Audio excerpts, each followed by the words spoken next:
పరిశుద్ధుడైన మా ప్రభా, మహోన్నతుడా, మా ప్రభు అయిన యేసు మిమ్మల్ని స్తుతిస్తూ ఉన్నాము. మీరు మమ్మల్ని ప్రేమించి మీరు ఇచ్చిన ఈ ప్రార్థన సమయమును బట్టి మీకు స్తోత్రాలు, వందనాలు చెల్లిస్తూ ఉన్నాము.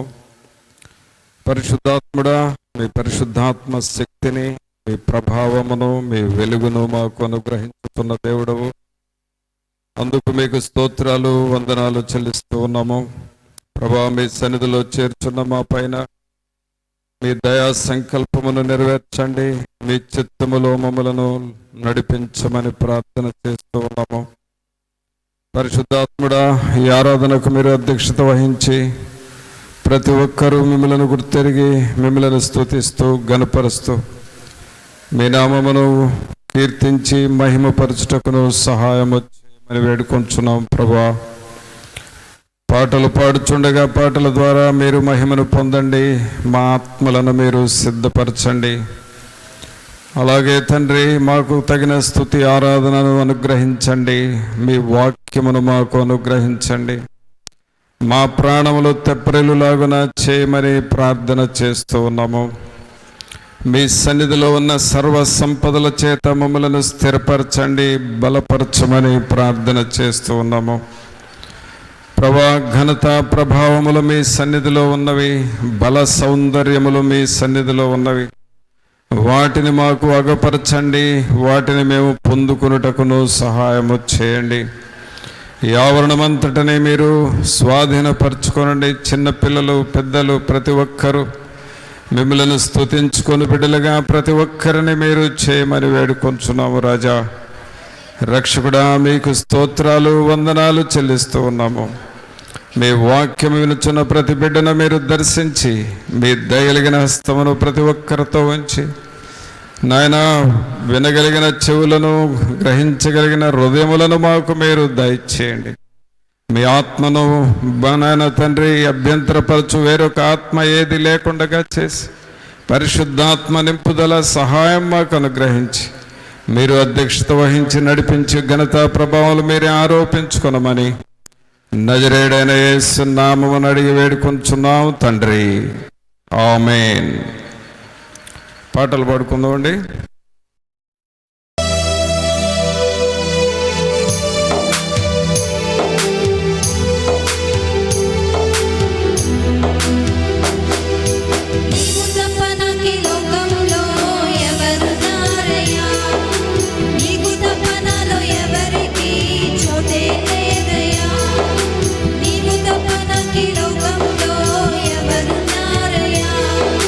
నీకు తప్పనలో ఎవరికి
దేవుని జీవాత్మనా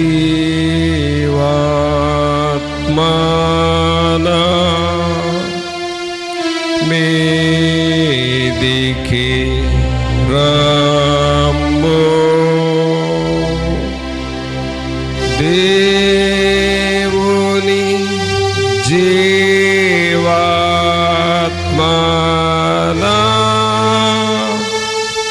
మీదికి రమ్ము. వీరాచు వంచు మాలాచు నింపు దేవుని జీవాత్మనా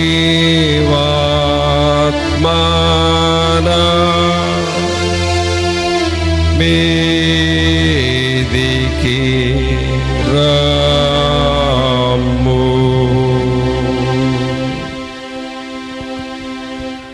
పరిశుద్ధుడైన మా ప్రభా, మీకు స్తోత్రాలు వందనాలు చెల్లిస్తూ ఉన్నాము. మహోన్నతుడా మా ప్రభు అయిన యేసు, మిమ్మల్ని స్తుతిస్తున్నాము. మీరు మా దేవుడు, మా రక్షకుడు, మీకు వందనాలు. కృపా సత్య సంపూర్ణుడా, మిమ్మల్ని స్తుతిస్తూ ఉన్నాము. జీవాధిపతి, మీకు స్తోత్రాలు, మీకు వందనాలు. మమ్మల్ని ప్రేమించి మీరు ఇచ్చిన ఈ సమయాన్ని బట్టి మీకు వందనాలు చెల్లిస్తూ ఉన్నాము. మీ కృపలో బలపరచండి. మీ వాక్యపు వెలుగును మాకు దయచేయండి ప్రభా. నిరంతరము మీ నామమును స్తుతించి గణపరచు వారముగా చేయండి తండ్రి.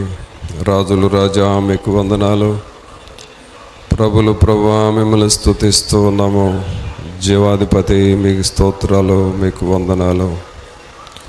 నిరంతరం మీ నామమును కీర్తించి గణపరచు వారముగా చేయండి తండ్రి. మీ వాక్యపు వెలుగును మాకు ఇవ్వండి. మీ వాక్యము దగ్గరకు వస్తూ ఉన్నాము. మాతో మీరు మాట్లాడి మీ నామమును మీరు మహింపరచుకోనండి. ఆత్మలను బలపరచండి ప్రభా. మా ప్రాణములకు నెమ్మదిని మీరు దయచేయండి. మా మనస్సు ఎల్లప్పుడూ మీ మీద ఆధారపడినట్లుగా సహాయం వచ్చేయండి. మీ వాక్యం దగ్గరకు వస్తుండగా సహాయం చేయమని నజరేయుడైన యేసు నామమున అడిగి వేడుకొంచున్నాము తండ్రి. ఆమేన్. మంచిది పిల్లరా, దేవుని వాక్యం చూసుకుందాం. అపోస్తుడైన పౌలు గారు కొరింథీయులకు రాసిన ఒక మాటను మనం చూద్దాం. మొదటి కొరింథీయులకు రాసిన పత్రిక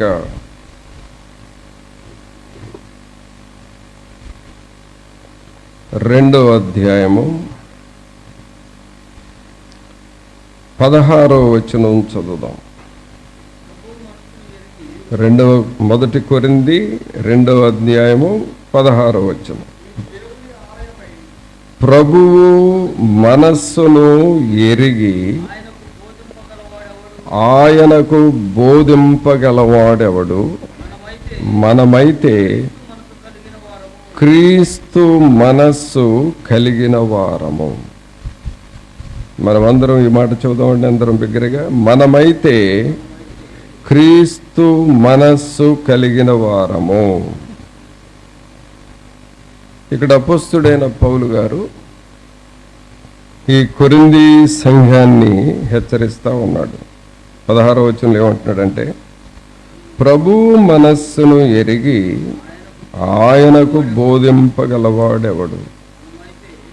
మనమైతే క్రీస్తు మనస్సు కలిగిన వారు. ఈ సంఘస్థుల్ని ప్రభువు మనస్సును మీరు తెలుసుకోండి అని అంటున్నాడు. ప్రభువు మనస్సును ఎరగండి, దేవుని మనస్సును మీరు తెలుసుకోండి. పిల్లరా, మనస్సు అనేది దేవుడు మనకిచ్చిన ఒక వరం. ప్రతి ఒక్కరికి మనస్సునిచ్చాడు దేవుడు. ఈ మనస్సుతో మనం ఆలోచిస్తాం. అలాగే ఏం చేయాలో మనం నిర్ణయించుకుంటాం. ఏ టైంలో ఎలా స్పందించాలో మనం రియాక్ట్ అవుతాం. అది మనస్సు. మనస్సు అనేది మన టోటల్ బాడీని కంట్రోల్ చేస్తుంది. చెప్పాలి అనంటే అది ఒక కంట్రోలర్ రూమ్ లాంటిది. మనస్సు అనేది ఒక కంట్రోలర్ రూమ్, అన్నిటినీ కంట్రోల్ చేస్తుంది. ఏదైనా మాట్లాడాలన్నా మనస్సు చెబితేనే మాట్లాడతాం. ఏదైనా మాట్లాడకూడదంటే అది కూడా మనసే చెబుతుంది. డూ ఆర్ డోంట్ రెండిటిని డిసైడ్ చేసేది మనస్సు. మన మనస్సు అలా నిర్ణయిస్తుంది. అయితే ఈ మనస్సుని ఇద్దరు కంట్రోల్ చేస్తారు మనల్ని, మన పైన. ఒకటి సాతానుడు కంట్రోల్ చేస్తాడు మన మనస్సుని, లేదా దేవుడు కంట్రోల్ చేస్తాడు.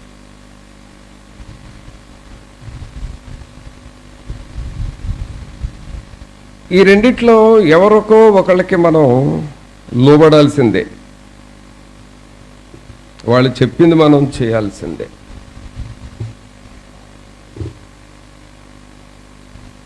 అయితే ఈ కొరింథీ సంఘస్థులు ఒకప్పుడు సాతానుడు మనస్సు కలిగిన ప్రజలుగా ఉన్నారు. సాతానుడు యొక్క చేష్టలు వారు చేశారు.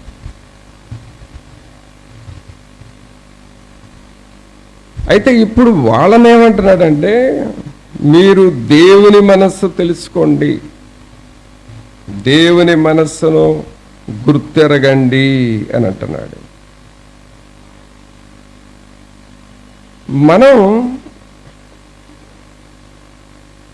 మన మనస్సు అది సాతానుడు మనస్సుగా ఉందా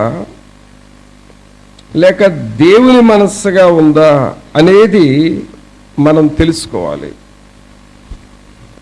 అది ఎలా తెలుస్తుంది? మన మనస్సు అది సైతాను మనసా దేవుని మనసా అనేది మనకి ఎలా తెలుస్తుంది అనంటే, సాతానుడి మనస్సు మనలో ఉన్నప్పుడు లోకానికి మనం ఎక్కువ ఇంపార్టెన్స్ ఇస్తాం. లోకానికి, లోక పద్ధతులకు, లోక ఆచారాలకు, లోక సంబంధమైన ప్రాముఖ్యతలకు ఎక్కువగా ప్రాముఖ్యతను ఇస్తూ ఉంటాం.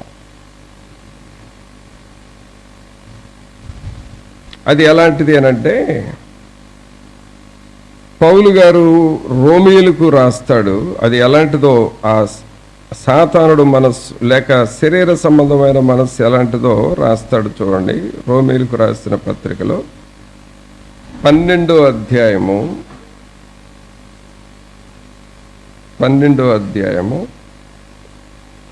2వ వచనంలో చూస్తే, మీరు ఈ లోక మర్యాదను అనుసరింపక. అది అంటే సాతానుడు మనస్సు అనేది ఏంటంటే, ఈ లోక మర్యాదల మీద ఎక్కువ దృష్టి పెడతాం. లోక సంబంధమైన పనులు, దేవుని పనులు మనకు గుర్తురావు, లోకమే గుర్తొస్తుంది. లోక సంబంధమైన విషయాలు, ఆ లోక సంబంధమైన అలవాట్లు, అవి మనకు ఎక్కువగా గుర్తొస్తూ ఉంటాయి. ఇంకా చెప్పాలి అనంటే, మనం తినే విషయాలు, త్రాగే విషయాలు, సుఖించే విషయాలు, ఏమి తిందుమా, ఏమి త్రాగుదుమా, ఏమి ధరించుకుందుమా, వీటిని గూర్చి ఎక్కువగా ఆలోచన చేస్తూ ఉంటారు సాతానుడు మనస్సు ఉన్నప్పుడు. దీనికే ఇంకొక పేరు శరీరానుసారమైన మనస్సు. ఇంకొక మాట ఏమంటాడంటే ప్రకృతి సంబంధి అయిన మనుష్యుడు అని కూడా అంటాడు పౌలు గారు. మనం చదివిన ఈ 2వ అధ్యాయంలోనే ఉంటుంది ఆ మాట. చూడండి, 2వ అధ్యాయము 14వ వచనంలో రాశాడు. ఈ 1 కొరింథీ 2వ అధ్యాయము 14వ వచనంలో చూస్తే, ప్రకృతి సంబంధి అయిన మనుష్యుడు దేవుని ఆత్మ విషయములను అంగీకరింపడు, అవి అతనికి వెర్రితనముగా ఉన్నవి. అంటే ఇప్పుడు 3 పేర్లు చెప్పాం. మనస్సును కంట్రోల్ చేసేవాళ్ళు, ఒకళ్ళు సాతానుడు, 2 దేవుడు. సాతానుడు కంట్రోల్ చేస్తున్నాడు అనే దానికి కొన్ని గుర్తులు చూస్తున్నాం. ఈ సాతానుడు మనస్సునే శరీరానుసారమైన మనస్సు అంటాము, లోక సంబంధమైన మనస్సు అంటాము. ఇక్కడ రాసినట్లుగా ప్రకృతి సంబంధి అయిన మనుష్యుడు అంటే ప్రకృతి అనగా లోకమే, ఈ లోకానికి సంబంధించిన మనుష్యుడు. ఉదాహరణకి మనం చూస్తే ఈ ప్రకృతి సంబంధమైన మనుషులు ఎలా ఆలోచన చేస్తారంటే ఈ లోకం మీద ఉన్న సంపదల మీద దృష్టి పెడతారు.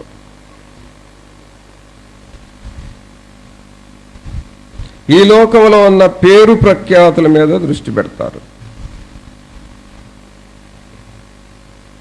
అలాగే ఈ లోకంలో ఘనత, గొప్పతనం కొరకు ఎదురు చూస్తూ ఉంటారు. ఇదేంటంటే లోక మర్యాదలు. అంటే సాతానుడు ఎప్పుడు కూడా భ్రమ పెడతాడు, భ్రమ పెట్టి మోసం చేస్తాడు. ఆదాము హవ్వలను కూడా మీరు తింటే, ఆ పండు తింటే దేవదూతల్లాగా మారతారు అని చెప్పాడు. అందుకు ఆశపడ్డారు వాళ్ళు, లేకపోతే సాతానుడు మాట వినేవాళ్ళు కాదు. వాళ్ళకు ఒక ఆశ పెట్టింది, మీరు గొప్పోళ్ళు అవుతారు, మీరు గొప్పవాళ్ళు అవటం దేవునికి ఇష్టం లేదు అని ఏదో వాళ్ళ మీద ప్రేమ కలిగినట్లుగా ఒక సీక్రెట్ బయట పెట్టినట్టుగా చెప్పింది. అంటే వాళ్ళకి లోక సంబంధంగా గొప్పోళ్ళు కావాలని ఆశ ఉంది. అందుకని సాతానుడు చెప్పిన మాట వాళ్ళకి ఇష్టంగా ఉంది. ఇది లోక సంబంధమైన మనసు, శరీర సంబంధమైన మనసు. దీనినే ప్రకృతి సంబంధమైన మనస్సు అంటారు. ప్రభునంతులారా, ఎప్పుడైనా సరే మన మైండ్ లోకం విషయం మీదకే పోతా ఉంటే, దేవుని విషయాలు మనం ఆలోచించలేకపోతే మనం శరీర సంబంధముగా ఉన్నామని అర్థమవుతుంది. అంటే వీళ్ళు ఇంకా చెప్పాలి అనంటే పేరు ప్రఖ్యాతులు, డబ్బు సంపాదించటం, గొప్పతనాలు చెప్పుకోవటం, ప్రగల్భాలు పలకటం, లేక ఈ లోక సంబంధమైనటువంటి అధికారాలని పుంజుకోవటం. అలాగే వీళ్ళ మైండ్ అంతా నగలు, చీరలు, డబ్బులు, అలాగే పొలాలు, ఇలాగ ఉంటుంది వీళ్ళ మైండ్. ధనవంతుడు మైండ్ వాటి మీదే ఉంది. ఇది శరీర సంబంధమైన మనసు. ఒకవేళ మనకి ఇలాంటి మనస్సు ఉంది అనంటే మన మీద సాతానుడు పనిచేస్తున్నాడు అని మనం గ్రహించాలి. గ్రహించి ఇప్పుడు పౌలు గారు చెబుతూ ఉన్నాడు, ప్రభువు మనస్సును మీరు తెలుసుకోనండి. తర్వాత సాతానుడు మనస్సు ఎలా ఉంటుంది అనంటే మనలను ఎప్పుడు కూడా కృంగిన స్థితిలో ఉంచడానికి చూస్తుంది. విచారకరమైన పరిస్థితి. ఏదో కోల్పోయాం, జీవితంలో నష్టపోయాం అని ఎప్పుడు బాధపడతా ఉంటాం. మనుషుల్లో కూర్చున్న అదే బాధ ఉంటుంది, ఒంటరిగా కూర్చున్న అదే బాధ. ఎప్పుడు ఏదో ఒక బాధ, ఏదో ఒకటి తలంచుకోవటం, దాని గురించి బాధపడటం, ఏదో ఒకటి గుర్తు చేసుకోవటం, దాని గురించి కృంగిపోవటం, ఏదో ఒకటి గుర్తు చేసుకోవటం, నిద్రపోవలసిన టైంలో కూడా నిద్ర మానేసి అవే ఆలోచనలు ఆలోచించటం. అంటే నీ మనస్సును ఒక విచారము వెంటాడుతూ ఉంటే, కృంగదీస్తూ ఉంటే, సాతానుడు నీ మనస్సు మీద పనిచేస్తున్నాడని అర్థం. నీ మనస్సు మీద సాతానుడు పనిచేస్తూ ఉన్నాడు. ఇది లోక సంబంధమైన మనసు. కాబట్టి మనల్ని మనం జాగ్రత్తగా పరిశీలన చేసుకోవాలి.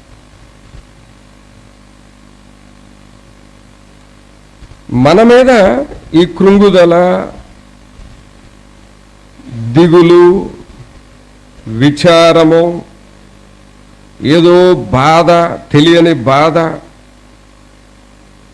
ఎన్ని చెప్పినా, ఎంత వాక్యం విన్నా, ఆ కాసేపే కొంచెం సంతోషంగా ఉంటావు, తర్వాత వెంటనే మరలా నీ బాధలోకి వెళ్ళిపోతావు, నీ ట్రాన్స్లోకి వెళ్ళిపోతావు.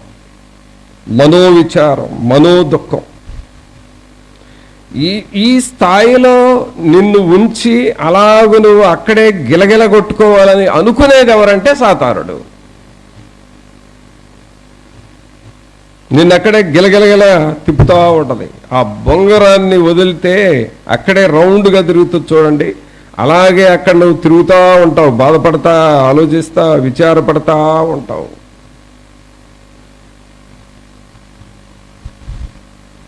తర్వాత ఒక బాధ మనస్సులో ఉండి దేవుడు నీకు సహాయం చేసి తీసేస్తే ఇంకొక బాధ పెట్టుకుంటావు. ఆ బాధను కూడా దేవుడు నిన్ను విడుదల చేస్తే ఇంకొక బాధ. అంటే నీకు బాధల సీరియల్ నీ మైండ్లో తిరుగుతూ ఉంటుంది. ఎపిసోడ్స్ లాగా, ఎపిసోడ్ 1, 2, 3, 4 అని ఎలాగ ఎపిసోడ్స్ ఉంటాయో అలాగే ఈ బాధల ఎపిసోడ్స్ నిన్ను కంటిన్యూ చేస్తూ ఉంటాయి. అదేంటి అనంటే సాతానుడి యొక్క మనస్సు. సాతానుడు మనస్సు. ఈ సాతానుడు మనస్సు ఉన్న వాళ్ళకి బైబిల్ చదవాలి అని అనిపించదు. ఒకవేళ నీకు చదవాలి అని అనిపించినా నీకు టైం దొరకదు. ఒకవేళ నువ్వు టైం దొరికి బైబిల్ తీసినా వెంటనే నీకు ఫోన్ వస్తుంది, బైబిల్ మూసేసి వెళ్ళిపోతావు. వెంటనే నీ కోసం వేరే వాళ్ళు వస్తారు, బైబిల్ చదవటం ఆపేసి వెళ్ళిపోతావు. వెంటనే నీకు ఒక ఆలోచన వస్తుంది, బైబిల్ మూసేసి నీ పనికి వెళ్ళిపోతావు. అంటే బైబిల్ దగ్గర నిన్ను ఎక్కువసేపు కూర్చోనివ్వదు సైతాను. బైబిల్ తెరుస్తావు, 2 వచనాలు చదువుతావు, వెంటనే అక్కడ ఏదో డిస్టర్బెన్స్ వస్తుంది, బైబిల్ మూసేసి వెళ్ళిపోతావు. అది సాతానుడు నీ మనస్సును లాగుతూ ఉన్నాడని అర్థం.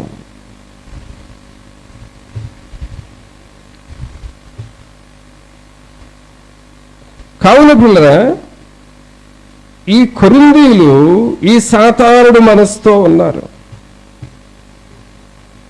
అందుకనే వీళ్ళకి సువార్త చెప్పాడు, వీళ్ళకి దేవుని వాక్యం చెప్పబడింది. ఈ సాతానుడు మనస్సు వీళ్ళల్లో ఉండబట్టి వీళ్ళు ఏమైపోయారు అంటే వీళ్ళు నిరాశ నిస్పృహలోకి వెళ్ళిపోయారు. ఈ కొరింథీ ప్రజలు నిరాశలోకి వెళ్ళారు. ఒకప్పుడు హాగరు తనకు పుట్టిన కుమారుడు ఇష్మాయేలుని పెంచలేనేమో అని నిరాశలోకి వెళ్ళి ఆ పిల్లవాడిని పొదలో పడేసి తాను ఎక్కడికో వెళ్ళాలి అని అనుకుంది. ఒక నిరాశ, సాతానుడు మనస్సు హాగర్లోనికి వచ్చింది.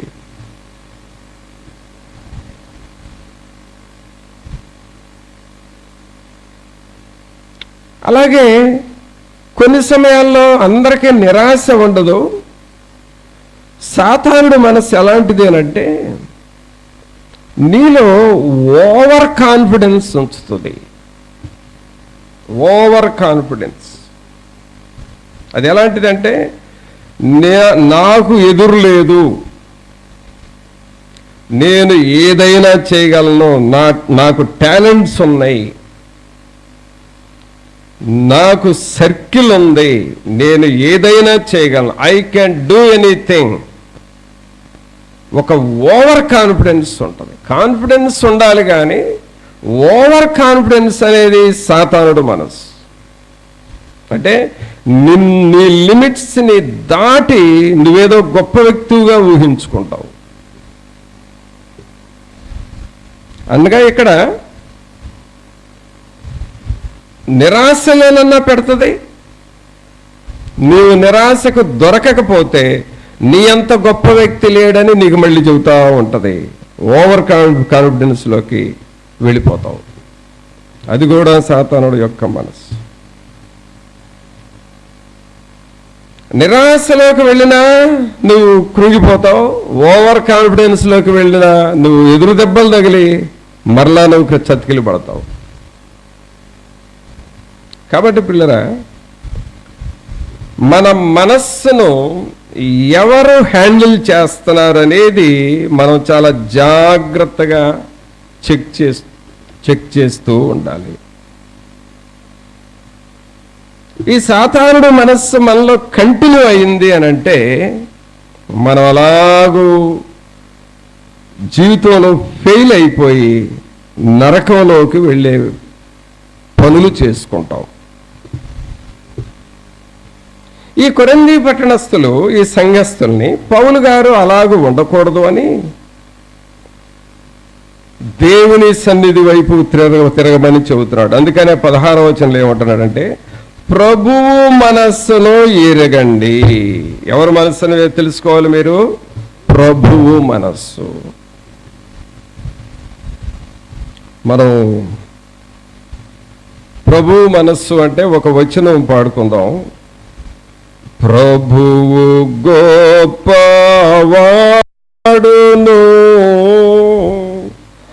అధిక శక్తి సంపన్నుడు. ప్రభువు గొప్పవాడును,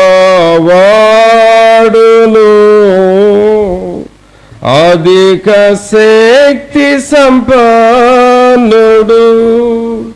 జ్ఞానమునకు ఆయనే మితియులేని వాడని. జ్ఞానమునకు ఆయనే మితియులేని వాడని. దేవునికి స్తోత్రము గానము చేయుటయే మంచిది. మనమందరము స్తుతి గానము చేయుటయే మంచిది. అంటే ప్రభువు మనస్సు మనం తెలుసుకోవాలి అనంటే మొట్టమొదట ప్రభువు గొప్పవాడు అన్న సంగతి నీకు గుర్తు రావాలి. God is great, my God is great. నా దేవుడు గొప్పవాడు అన్న సంగతి నీకు ఎప్పుడు గుర్తుండాలి. దేని విషయంలో గ్రేట్ ఆయన? దేని విషయంలో గ్రేటు అనంటే, నీవు కృంగిపోయి ఉన్నావు కదా, నీవు ఇది ఏ విషయంలో కృంగిపోయావో ఆ కృంగుదలలో నుండి నన్ను ఆయన పైకి లేవనెత్తగలిగిన దేవుడు, ఆయన గ్రేట్ అని నువ్వు గుర్తు చేసుకోవాలి. నీవు ఒక విషయంలో నలిగిపోతూ ఉన్నావు, విచారపడుతున్నావు కదా, ఆ విచారపడుతున్న విషయంలో ఇది ఫైనల్ కాదు, నా దేవుడు గొప్పవాడు, నన్ను విడిపించి ఈ శోధన జయించే శక్తి నాకు ఇస్తాడు అనేది నువ్వు గుర్తు చేసుకోవాలి. అప్పుడు ఆయన నీకు గ్రేట్ అవుతాడు. ఏ విషయంలో నిన్ను మనోవిచారం పట్టేసిందో, నిద్రాహారాలు లేకుండా చేస్తుందో, తిండి తినలేకుండా చేస్తుందో, సంతోషించలేకపోతున్నావో, వీటన్నిటి నుండి నా ప్రభువు విడిపిస్తాడు, నాకు జయమిస్తాడు అనేది నువ్వు గుర్తు చేసుకోవాలి. అప్పుడు ఆయన నీకు గ్రేట్ గాడ్గా కనపడతాడు. మన జీవితంలో మన పరిస్థితులు, మన శోధనలో మనం బాధపడతానే God is great, God is great అంటే ఎవరికి ఉపయోగం అండి? ఎవరికి ఉపయోగం దానివల్ల? నీ బాధలు నీకు ఉన్నాయి, నీ శోధనలు నీకు ఉన్నాయి, నీ విచారం నీకుంది, నీ కృంగుదల నీకుంది. అసలు నా బాధలు ఎవరు తీసేయలేరని నువ్వు డిసైడ్ అయిపోయావు. నోటితోనే గాడ్ ఈజ్ గ్రేట్ అంటున్నావు. ఏంటి ఉపయోగం దానివల్ల?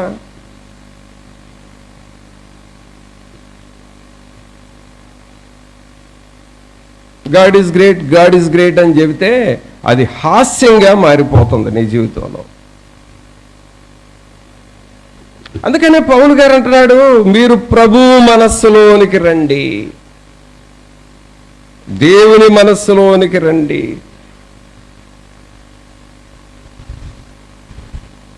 దేవుని మనస్సులోనికి రండి. మనం సాతానుడు మనస్సును వదిలిపెట్టి దేవుని మనస్సులోనికి మనం వెళ్ళాలి. మన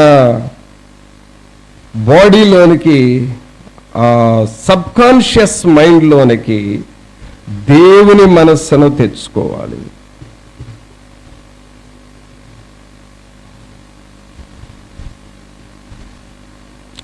దేవుని మనస్సు ఎలాంటిది అనంటే చూద్దాం ఒకసారి. చూడండి, దేవుని మనస్సు నిన్ను నన్ను ఏం చేస్తుందంటే, 143వ కీర్తన తీయండి.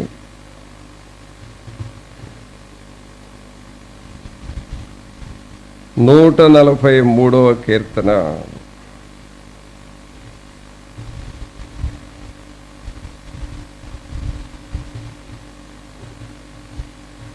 3వ వచనం చదువుదాం. శత్రువులు నన్ను తరుముచున్నారు, వారు నా ప్రాణమును నేల పడగొట్టుచున్నారు. చిరకాలము క్రిందట చనిపోయిన వారితో పాటు గాఢాంధకారములో నన్ను నివసింపజేయుచున్నారు. కావున నా ఆత్మ నాలో కృంగి ఉన్నది, నాలో నా హృదయము విస్మయమొందెను. పూర్వదినములు జ్ఞాపకము చేసుకొనుచున్నాను, నీ క్రియలన్నీ ధ్యానించుచున్నాను. నేను నీ చేతుల పని యోచించుచున్నాను. ఆమేన్. పిల్లలు చూడండి, ఇక్కడ 3-4 వచనాల్లో దావీదు చాలా కృంగిన స్థితిలో కనపడుతున్నాడు. బాధలో, కృంగిన స్థితిలో, అలాగే శత్రువులు తరుముచున్న స్థితిలో ఆయన కండిషన్ ఎలా ఉందంటే చాలా కృంగిపోయి ఉన్నాడు. 3వ వచనం మరలా చూస్తే ఏమంటాడు ఇక్కడ? శత్రువులు నన్ను తరుముచున్నారు, వారు నా ప్రాణమును నేల పడగొట్టుచున్నారు. అంటే చూడండి, నన్ను నేల మీద పడేశారంటే అంతా ఓడిపోయినట్లే కదా. తర్వాత ఏమంటాడు? చిరకాలము క్రిందట చనిపోయిన వారితో పాటు గాఢాంధకారములో నన్ను నివసింపజేయుచున్నారంటే నేను గాఢాంధకారములో పడిపోయాను.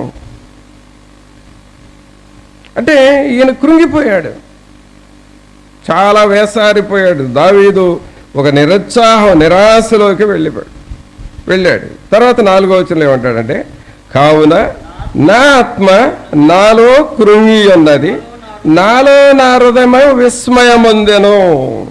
నేను కృంగిపోయున్నానయ్యా అని అంటున్నాడు. ఈ కృంగిన వాళ్ళకి ఏమవుతుందంటే మనస్సు డార్క్గా మారిపోద్దండి.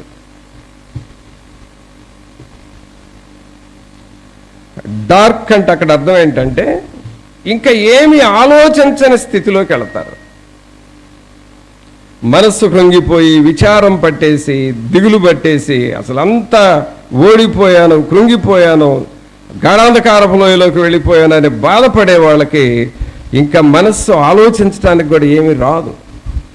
డార్క్ మైండ్ వస్తుంది.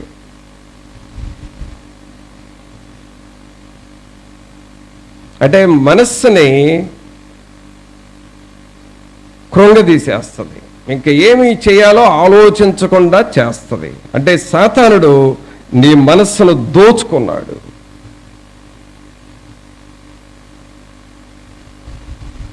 తర్వాత ఏమవుతుందంటే దేవుని కాంతి, దేవుని ఆత్మ, దేవుని వెలుగు నీ లోపలికి రాకుండా అడ్డు పెడతా ఉంటది.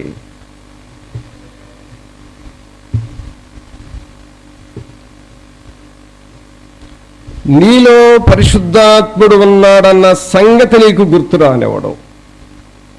నీకు దేవుడు సహాయం చేస్తాడు, ప్రభువా అని పిలిస్తే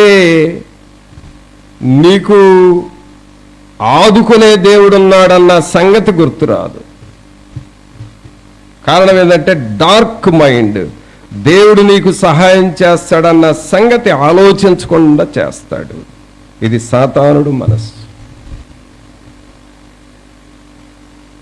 పేతురు నీళ్ళల్లో పడ్డాడు, మునిగిపోతున్నాడు. మునిగిపోయినప్పుడు ప్రభువా రక్షించు అని ఎందుకు కేకేశాడు? అయిపోతుందిలే నా పని, నేను మునిగిపోతున్నానులే, ఇక ఈ దేవుడు కూడా ఏం చేయలేడులే, నా పని అయిపోయింది అని అనుకోలేదు కదా. ప్రభువా రక్షించయ్యా, మునిగిపోతున్నాను అని అన్నాడు కదా. కారణం ఏంటి? పేతురు మనస్సు ఏంటి అనంటే, ఇక ఆఖరిగా నా లైఫ్ ఎండింగ్లో ఉన్నాను, ఒక్కసారి కేకేస్తే ఆయన నన్ను లేవనెత్తుతాడు అన్న విశ్వాసం ఆయనలో ఉన్నది. అది దేవుని మనస్సు. అది దేవుని మనస్సు. లేదా మన జీవితంలో పేతురులాగా సముద్రంలో కృంగిపోవచ్చు, యోనాలాగా సముద్రంలో పడవేయబడి ఉండొచ్చు, లేక సారేపతు ఎదవరాలుగా తినటానికి ఏమీ లేక ఆకరప్పం చేసుకొని తిని చద్దామనే నిరుత్సాహంలో ఉండొచ్చు. నీవు ఏ స్థితిలో ఉన్నా ప్రభువు మనస్సును తెలుసుకోవడం అంటే ఏమిటంటే, ఆ స్థితిలో కూడా నువ్వు ప్రభువుని కేక వేస్తే ఆయన నీకు తోడుగా ఉండి నిన్ను రక్షిస్తాడనే విశ్వాసం నీకు రావాలి. ఏ స్థితికైనా, ఏ స్థితమైనా నా జీవితములో యేసు చాలును, యేసు చాలును, చాలును, యేసు చాలును, చాలును. ఏ సమయమైన, ఏ స్థితికైనా నా జీవితములో యేసు చాలును. అనగా మన మైండ్ ఏమైపోవాలంటే, నీ కండిషన్ ఏంటో దేవునికి అవసరంలా, నీ ప్రాబ్లం ఏంటో దేవునికి అవసరంలా. నీ ప్రాబ్లం నిన్ను మించిపోయి ఉండొచ్చు, కానీ నా ప్రభు నన్ను విడిచిపెట్టడు అనే ఒక విశ్వాసం నీలో రావాలి. ఆమేన్. నీ కుటుంబ భారాలు ఎంత భయంకరంగా ఉన్నా సరే, అసలు నీ టోటల్ లైఫ్ గజిబిజిగా మారిపోయినా సరే, నువ్వు అనుకుంటుంది ఒకటే, జరుగుతుంది ఒకటైనా సరే, నీ లైఫ్ ఒకవేళ నీ కంట్రోల్ లేకుండా అంతా సాతానుడి చేత రివర్స్ గేర్లో పోతున్నా సరే, God can do, my God is great అనే విశ్వాసం నీకు రావాలి. ఆయన సమస్తం చేయగలడు. అది ప్రభు మనస్సు అంటే మన మనస్సుని దేవుని వైపు త్రిప్పటం నేర్చుకోవాలి. ఇక్కడ చూడండి, 3-4 వచనాలు, 143వ కీర్తన 3-4 వచనాల్లో దావీదు గారు అన్ని కృంగుదల మాటలే మాట్లాడాడు. శత్రువులు జరుగుతున్నారు అన్నాడు, ప్రాణం నేలగొట్టబడింది అన్నాడు, చనిపోయిన వారితో పాటు గాఢాంధకారంలో పడి ఉన్నాను అన్నాడు, నా ఆత్మ నాలో కృంగి ఉన్నది అని అన్నాడు. కానీ 5వ వచనంలో ఇది దేవుని మనసు. 5వ వచనం ప్రభు మనసు. ఏంటా ప్రభు మనసు అంటే, పూర్వదినములు జ్ఞాపకము చేసి కొనుచున్నాను, నీ క్రియలన్నీ ధ్యానించుచున్నాను, నేను నీ చేతుల పని యోచించుచున్నాను.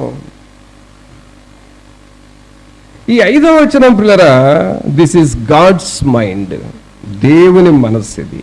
ఇప్పుడు దేవుని మనస్సులోకి వచ్చాడు. 3-4 వచనాల్లో ఆయన బాధలన్నీ చెప్పుకుంటున్నాడు, అది సాతానుడు చేసిన పనులన్నీ చెప్పుకుంటున్నాడు. 5వ వచనంకి వచ్చేసరికి దేవుని మనస్సు ఈయనలోనికి వచ్చింది. ఏమంటున్నాడంటే, పూర్వదినములు జ్ఞాపకం చేసుకొనుచున్నానయ్యా. ఏంటి ఆ పూర్వదినాలు? ఆ పూర్వదినాలు ఏంటి?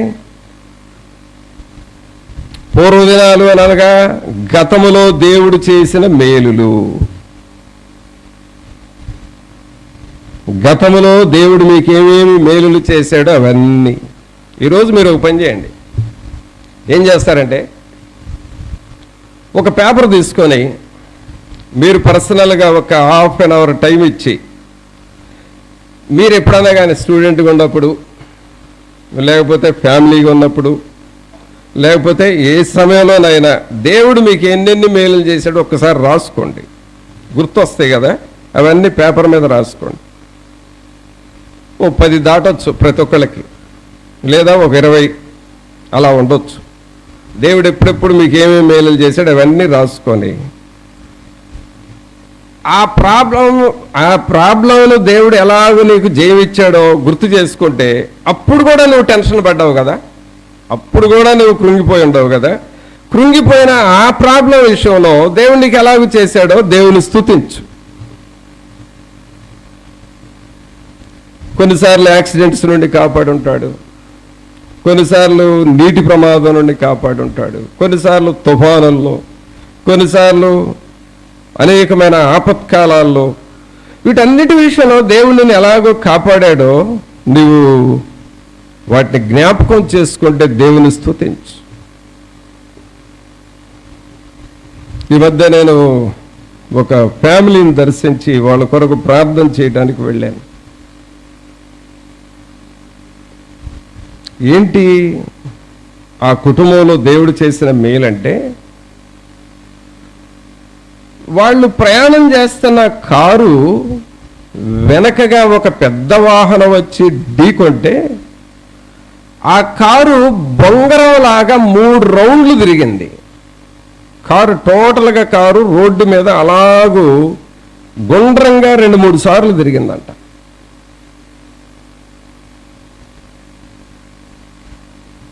కానీ వాళ్ళు లోపల ఉండి నీవే మమ్మల్ని రక్షించాలి ప్రభువా అని ప్రార్థన చేస్తూ ఉన్నారు.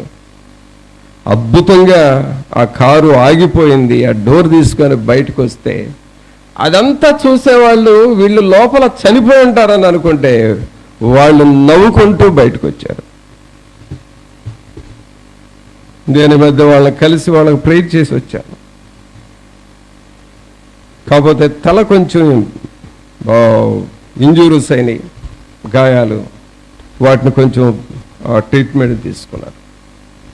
మేము బ్రతుకుతామని ఎవరు అనుకోలేదా, కానీ దేవుని కాపుదల ఇలా ఉంది. కారు కూడా రౌండ్గా తిరిగింది 3 సార్లు. ఇలాంటివి మనం జ్ఞాపకం చేసుకున్నప్పుడు హౌ గ్రేట్ గాడ్, దేవుడు ఎంత గొప్పవాడుగా మనకున్నాడు. ప్రభువులారా, నీ మనస్సు ప్రభు మనస్సుగా మారాలంటే, దేవుని మనస్సుగా నీ మనస్సు మారాలంటే ఆయన నీ జీవితంలో చేసిన మేళ్ళన్నీ జ్ఞాపకం చేసుకోవాలి. నీ పిల్లలకి దేవుడు ఎన్నిసార్లు కాపాడాడు, యాక్సిడెంట్స్ నుండి, కరెంట్ షాకుల నుండి, నీటి ప్రమాదాల నుండి. ఎన్నిసార్లు నిన్ను నీ పిల్లల్ని కాపాడాడు. మర్చిపోయావా? నువ్వు మర్చిపోతే అది సాతానుడి మనస్సు. అది నువ్వు ఒక్కసారి దావీదులాగా నువ్వు జ్ఞాపకం చేసుకో. 5వ వచనంలో ఏమంటున్నాడు? పూర్వదినములు జ్ఞాపకము చేసి కొనుచున్నాను, నీ క్రియలన్నీ ధ్యానించుచున్నాను, నేను నీ చేతుల పని యోచించుచున్నాను. అనగా దేవుడు చేసిన మేళ్లను జ్ఞాపకం చేసుకోవాలి. తర్వాత ఇంకా మనం ఏం చేయాలి అని చూస్తే, దేవునిని మనం ఎక్కువగా స్తుతించాలి. దేవుని స్తుతించాలి. 8వ వచనం చూడండి, 8వ వచనం. నీ యందు నేను నమ్మిక ఉంచి ఉన్నాను, ఉదయమున నీ కృపావార్తను నాకు వినిపింపుము. నీ వైపు నా మనస్సు నేను ఎత్తికొనుచున్నాను, నేను నడవవలసిన మార్గము నాకు తెలియజేయము. నీ యందు నేను నమ్మిక ఉంచి ఉన్నాను, ఉదయమున నీ కృపావార్తను నాకు వినిపింపుము. అనగా పిల్లరా, ఎప్పటికప్పుడు దేవుని మాటలు వింటూ ఉంటే నీకు దేవుని మనస్సు వస్తుంది. అంటే ప్రభువు నీకు అర్థం కావాలంటే ముందు నీకు లోక సంబంధమైన మనస్సు పోవాలి. లోక సంబంధమైన మనస్సు పోకపోతే మనం ఎలాంటి వాళ్ళం అంట అక్కడ చూడండి, మరలా చూద్దాం. 1 కొరింథీకి వెళదాం. 1 కొరింథీ 2వ అధ్యాయము 14వ వచనం చదవండి. ప్రకృతి సంబంధి అయిన మనుషుడు దేవుని ఆత్మ విషయములను అంగీకరింపడు, అవి అతనికి ఎలా ఉంటాయంట? అద్దుగది. అంటే లోక సంబంధమైన మనస్సు గనక నీలో పోకపోతే అది నీకు వెర్రితనంగా ఉంటది. వెర్రితనంగా ఉంది కాబట్టే ఒక ఆయన్ని దేవుడు వెర్రుడా అని పిలిచాడు. ఎవరు చెప్పండి. ఇప్పుడు ఇక్కడ ఏమనుంది?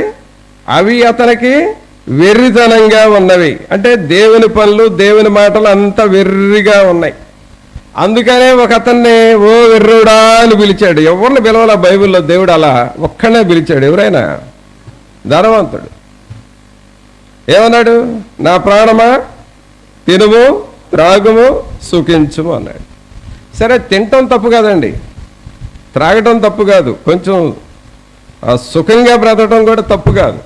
అసలు వెర్రితనం ఏంటి అని అంటే, అందుకనే దేవుడు కూడా ఆయన్ని సమర్థించాడు కదా, తిను, త్రాగు, సుఖించు అన్నాడు. నువ్వు చేయాలనుకున్న పనులు చెయ్యి అన్నాడు. అసలు వెర్రితనం ఏంటి అని అంటే, వాళ్ళ ఇంటి ముందు ఉన్నాడే, వాక్యం చెబుతా, అతన్ని చీప్గా చూశాడు.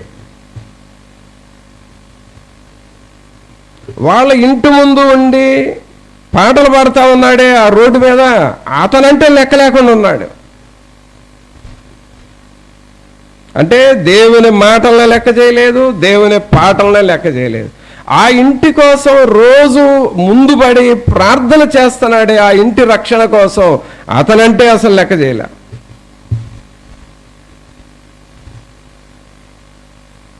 అది ఆ పనులు దేవునికి వెర్రితనంగా ఉన్నాయి.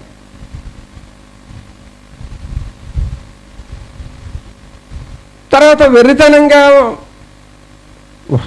ఉండటానికి ఇంకో కారణం ఏంటంటే, అసలు నరకం ఉన్నది అని ఆయనకు అర్థం కావట్లేదు, పరలోకం ఉందని తెలియట్లేదు.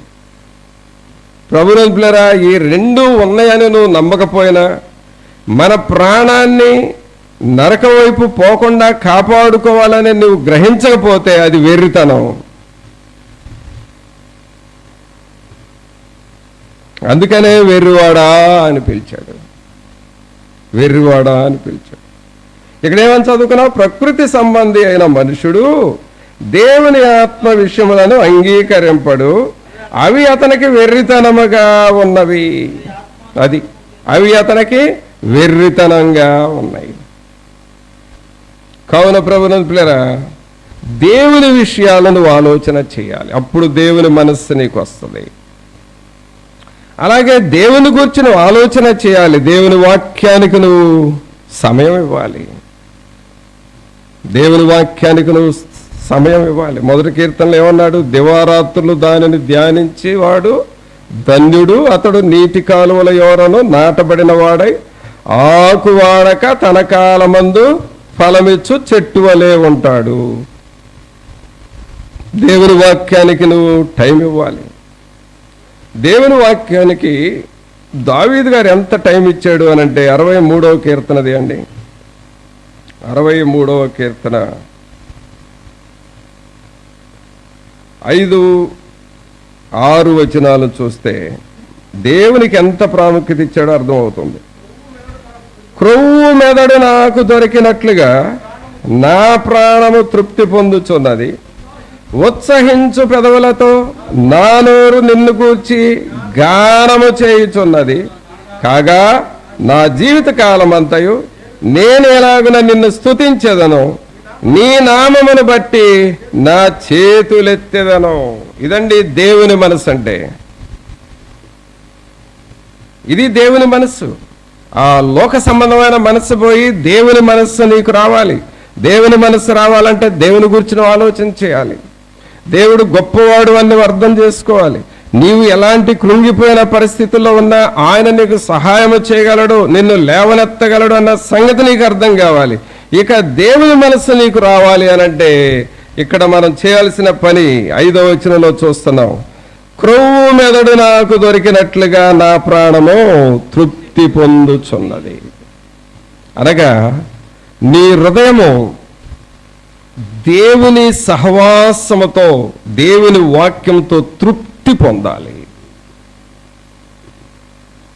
తృప్తి పొందాలి. నీ హృదయము ఎప్పుడు చూసినా తృప్తిగా ఉండాలి. అదేంటి? భోజనం చేస్తే వచ్చే తృప్తి కాదండి. నీ మనస్సులో పరిశుద్ధాత్మ దేవుడు ఉంటే, నీ మనస్సులో దేవుని ఆత్మ ఉన్నప్పుడు తృప్తి అనేది వస్తుంది. నీకు కొంచెం ఉన్నా సరే సాటిస్ఫాక్షన్ ఉంటుంది. ప్రభు మనస్సు మనలో ఉన్నప్పుడు తృప్తి. ఉన్నదానిలో నీకేమి లేవు, గ్లాస్ మంచినీళ్ళే ఉన్నాయి, ఆ మంచినీళ్ళు త్రాగి తృప్తిగా దేవుని ఆరాధన చేసుకుంటావు.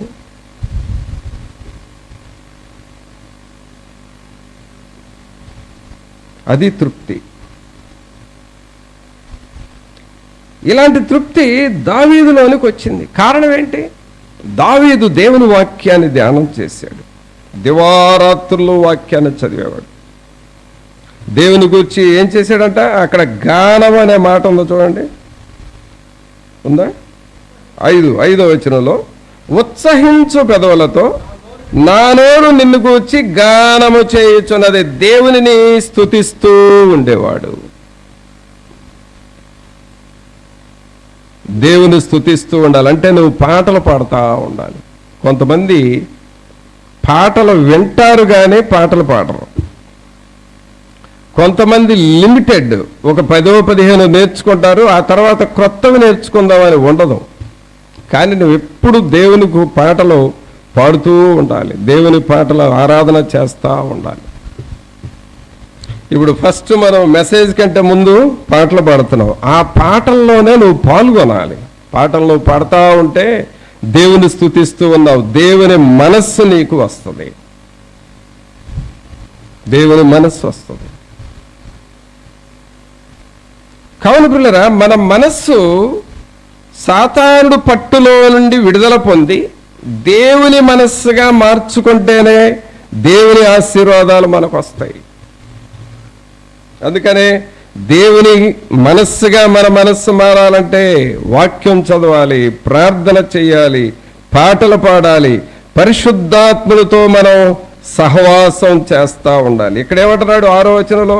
కాగా నా జీవిత కాలమంతయు నేను ఎలాగున నిన్ను స్తుతించెదను, నీ నామమును బట్టి నా చేతులెత్తెదను. నా చేతులెత్తి నిన్ను ఆరాధన చేస్తాను, నిన్ను పాడుతూ ఉంటాను. నిన్నే ప్రేమింతును, నిన్నే ప్రేమింతును,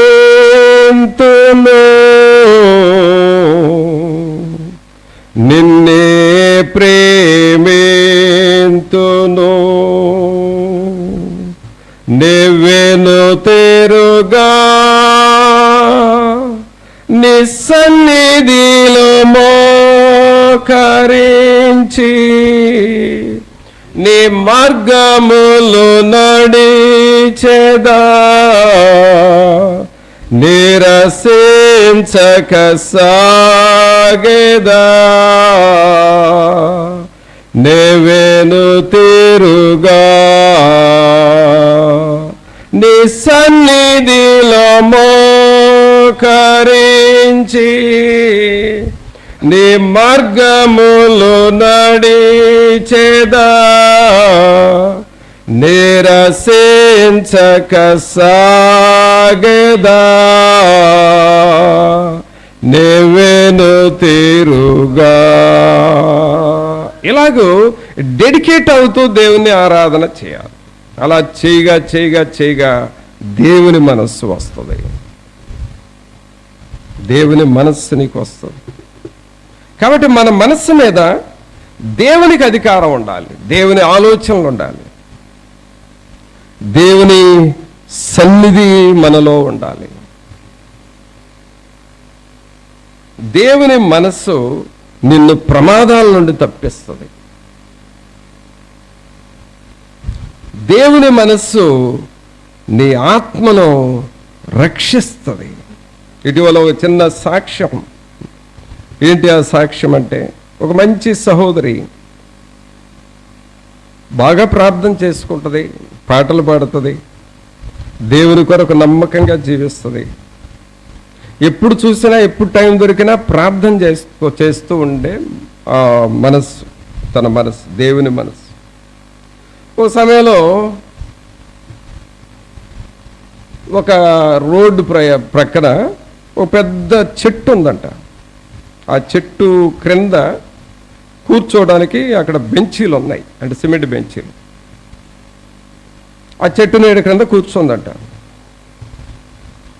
కూర్చొని ప్రార్థన చేస్తూ ఉంటే ప్రభు అంటున్నాడంట, ఇక్కడి నుంచి లేచి ప్రక్కకు వెళ్ళు అని అన్నాడంట. ఆ చెట్టు క్రింద కూర్చున్నప్పుడు నీడగా ఉంది, కానీ ప్రార్థన చేసుకుంటా ఉంటే ఇక్కడి నుంచి లేచి నువ్వు ప్రక్కకు వెళ్ళు, నువ్వు లేచి త్వరగా ప్రక్కకు వెళ్ళు అని ఆ మనస్సులో ప్రేరేపణ వస్తుందంట. ప్రేరేపణ వస్తుంటే ఏంటా ఈ మనస్సు ఇలా కనిపిస్తుందని, సరే లేచి ప్రక్కకి అట్లా కొంత దూరం, అంటే ఒక 50 అడుగులంత దూరం వెళ్ళిపోయి అక్కడ నిలబడి ఉందంట. ఏంటా ప్రభు నన్ను అక్కడ కూర్చొని లేదు, ప్రక్కకి వెళ్ళు అని అన్నాడు. 50 అడుగులంత దూరం అక్కడికి వెళ్ళిన తర్వాత, ఇది చాలా పెద్ద చెట్టు, చాలా నీడగా ఉంటుంది. ఒక పెద్ద కొమ్మ, అంటే ఆ చెట్టు మొత్తం మీద మళ్ళా ఒక పెద్ద కొమ్మ, అది మరి ఏమైందో హఠాత్తుగా విరిగి తాను ఎక్కడ కూర్చుందో అక్కడ పడిపోయిందంట.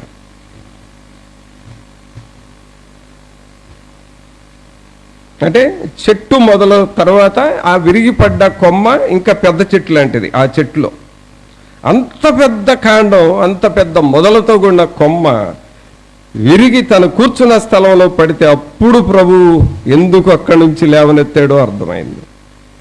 ప్రభువుని స్తుతించింది. అది ఎంత, తాను అక్కడి నుంచి లేచి ప్రక్కకి వెళ్ళటం, వెంటనే కొమ్మ విరిగి పడటం, రెండు ఒకేసారి జరిగిపోయింది. ప్రియరా, ప్రభు మనస్సు నీలో ఉంటే నీకు రాబోయే అపాయాల నుండి ప్రభువు నిన్ను తప్పిస్తూ ఉంటాడు. తప్పిస్తాడు. ఎప్పటికప్పుడు నీకు బోధిస్తూ ఉంటాడు, ఎక్కడికి వెళ్ళాలో, ఏం చేయాలో, ఏం చేయకూడదు. ఒకవేళ నీ ఇంట్లోకి ఏమైనా శోధనలు వస్తుంటే ముందుగానే చూపిస్తూ ఉంటాడు. నువ్వు ప్రార్థన చేస్తే, నువ్వు బాగా ప్రార్థన చేసి పడుకున్నావు అనుకో, ఆ రాత్రికి ఒక కల ద్వారా నీకు దేవుడు చూపిస్తాడు.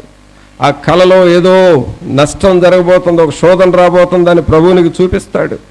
వెంటనే నువ్వు ఏం చేస్తావు, ప్రభా ఏంటి శోధన, ఈ శోధన నుండి తప్పించు, ఈ శోధన రాకూడదు ప్రభా అని ప్రార్థన చేస్తావు. ఆ శోధన రాకుండా దేవుడు కాపాడతాడు. దేవుని మనస్సు నీకుంటే అపాయాల నుండి తప్పిస్తాడు, ఉపాయాలు నీకు నేర్పిస్తూ ఉంటాడు. మరి అలాంటి మనస్సును నువ్వు డెవలప్ చేసుకుంటావా? దేవుని మనస్సు నీకుంటే నీ కుటుంబానికి దేవుని ఆశీర్వాదాలు వస్తాయి. కుటుంబాన్ని దేవుడు దీవిస్తాడు. ఇంట్లో ఏమైనా శోధనలు ఉంటే ఆ శోధనలు ఎలాగో తీసేసుకోవాలో దేవుడు నీకు నడిపింపిస్తాడు. నువ్వన్నా ప్రార్థన చేసుకుంటావు, లేక సేవకుడన్నా పిలిపించి ప్రార్థన చేయించుకుందావు అని ఆ ప్రేరేపణ దేవుడు నీకు ఇస్తాడు. అది దేవుని మనస్సు. మరి ఉందా ఎలాంటి మనస్సు నువ్వు డెవలప్ చేస్తున్నావా? ఏదో రొటీన్గా నువ్వు చేసుకునే పనులు నువ్వు చేసుకోవడమే కాదు, దేవుని మనస్సును డెవలప్ చేసుకోవాలి. అందుకనే మొదటి వాక్యంలో 1 కొరింథీలో ఏం చూసాం చూడండి. 1 కొరింథీ 2వ అధ్యాయము 1 కొరింథీ 2వ అధ్యాయము 16వ వచనం చదవండి. ప్రభు మనస్సును ఎరిగి ఆయనకు బోధింపగల వాడెవడు? మనమైతే క్రీస్తు మనస్సు కలిగిన వారము. ఏ మనస్సు ఉండాలండి మనలో? క్రీస్తు మనస్సు. మరి అలాగూ ప్రభా నీ మనస్సు మాకుండాలని ప్రభువుని అడుగుదామా? ప్రార్థన చేసుకుందాం. ఒక నిమిషం అందరము తలలు వంచి, పరిశుద్ధాత్మ దేవుడు మనల్ని దర్శించాలని ప్రభా క్రీస్తు మనస్సు మాకుండాలి, దేవుని మనస్సు మాకుండాలి. ప్రభా సహాయము చేయండి. దేవుని మనస్సును కలిగిన వారుగా మమ్మలను చేయండి. సాతానుడు మనస్సు, రకరకాలుగా నష్టము చేసే సాతానుడు మనస్సు మాలో ఎక్కడ రాకూడదయా. మాలో దేవుని మనస్సు ఉండాలని అడుగుదాము. పరిశుద్ధమైన మా ప్రభువా, మీకు స్తుతులు స్తోత్రాలు వందనాలు చెల్లిస్తూ ఉన్నాము. మహోన్నతుడా మీకు వందనాలు, మహాగణుడా మిమ్మల్ని స్తుతిస్తూ ఉన్నాము. దేవుని మనస్సు కలిగిన వారిగా మమ్మలను చేయండి. మీ కృపలో బలపరచండి. మీ ఆత్మ సహాయము మీ సన్నిధిని మా అందరితో ఉంచమని ప్రార్థన చేస్తున్నాం. సాతానుడు మనస్సు మాలో ఎక్కడ ఎవరిలో పనిచేయకూడదు ప్రభా. దేవుని మనస్సే మాలోనికి రావాలి. దేవుని ఆలోచనలే మాకు రావాలి. దేవుని ఆలోచనలు మాలో ఉన్నప్పుడు మాకు జరిగే నష్టాల నుండి కూడా మీరు మమ్మల్ని తప్పిస్తారు ప్రభా. ఓ దేవాలాగు దేవుని మనస్సును కలిగిన వారముగా మమ్మల్ని చేయండి. మీ సన్నిధి మాతో ఉంచమని నజరేయుడైన యేసు నామమున అడుగుచున్నాము తండ్రి, ఆమేన్. మన తండ్రి అయిన దేవుని ప్రేమ, కుమారుని కృప, పరిశుద్ధాత్మని యొక్క సన్నిధి ఇప్పుడు ఎల్లప్పుడు మనందరికీ తోడుగా ఉండి సహాయము చేసి నడిపించును గాక. ఆమేన్.